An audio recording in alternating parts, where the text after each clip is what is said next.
we have 6 minus 6 and inside the parentheses 6 minus 6. So now let's solve this step by step. Look at the bracket first. Whenever you see bracket, you must solve inside them first. So inside the bracket first. So 6 minus 6 and 6 minus 6 equals 0. Now here is multiply, right? So 6 minus 6 equals 0 times 0. 0 times 0 equals 0. But this is not correct. This is wrong. Why? Because the multiplication must be done before subtraction, right?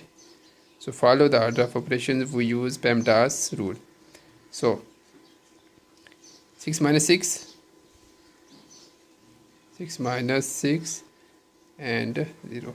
Here is multiply. So multiply first. So 6 times 0 equals 0 and minus 6.